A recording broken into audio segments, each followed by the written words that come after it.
walking netball, one of the sports that's being tipped for a bright future in this country, and I want to talk to you about the success of it in this area and also the part you've had to play in it. Could you tell us a bit more about that? Okay, so walking netball is, as it suggests, it's a walking form of the regular game. We had a trial here in Swindon at the end of July last year, and England Netball sent some people down to record the session to see what it was like.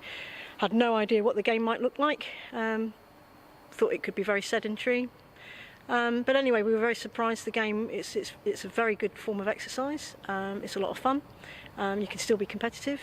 And the good news is, as well as the target market of sort of 50 plus year olds, which was my initial intention, I've now realised that anybody can play it, all ages, all abilities, all shapes, all sizes, and it's fantastic for people who may be returning from maternity, or they've had an injury and they're in rehab, or for people that have had serious injuries and have had to finish the regular game. And indeed we've got people that are playing following full knee replacements and ACL reconstructions and stuff like that, so they're back playing team sport, which they never thought they'd be able to do.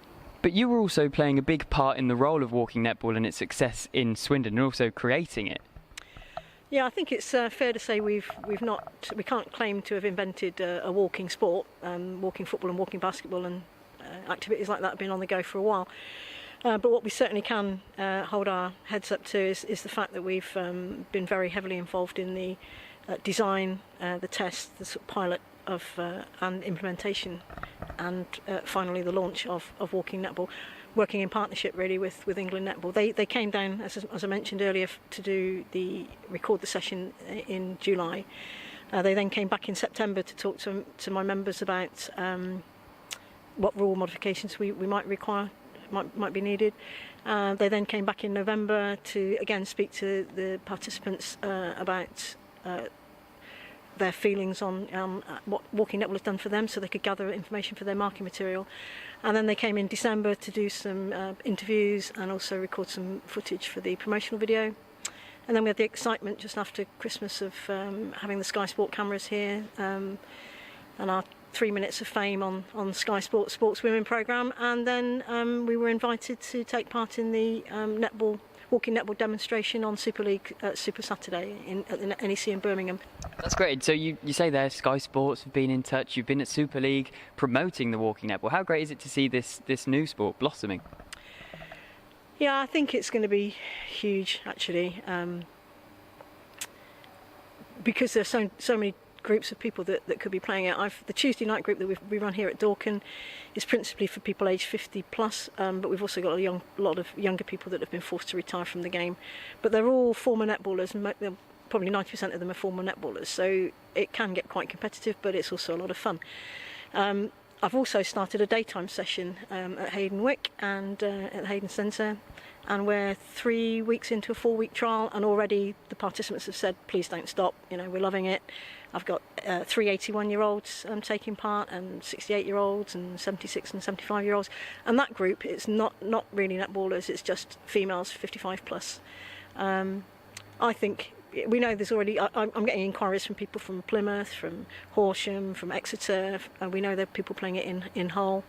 Norfolk want to play it, so it's going to be massive. Certainly sounds that way. And as everyone knows, most Squires loves netball. But what was your burning desire to actually make walking netball a thing? Why didn't you just stick with netball? What made you appeal so much to walking netball? Well, as the Netball Development Officer, I've got two main objectives that have been given to me. One of those is to increase usage of the dome, and the other is to increase participation. And I have put on other events, things like Back to Netball, or I call it This Girl Can Play Netball, to latch onto the Sport England theme that was going around at sort of January, February last year. I started a Back to Netball group in March. So that's regular netball and that's increasing participation. But for me, it was just looking for other ideas. And I'd read in the local paper about a walking basketball group at Wootton Bassett, and I'd heard about walking football.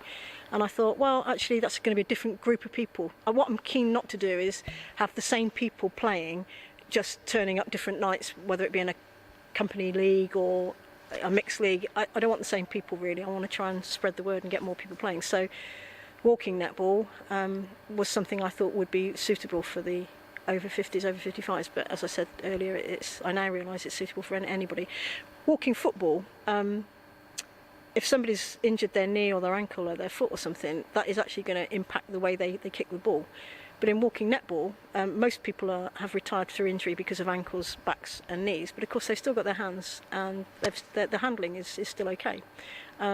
So unless they've had a hand injury or a wrist injury, then walking netball, I think, lends itself better than perhaps some of the other walking sports do. So. Definitely. And so also, what are the main differences? So let's talk about the game itself. So obviously it's called walking netball, so one of the main differences, you walk. But are there any other key changes from the normal game of netball? So surprisingly, not too many. When we did the trial, I thought we might have to reduce it to 5-a-side so that people would have plenty of court to move around in. I thought it might be very sedentary.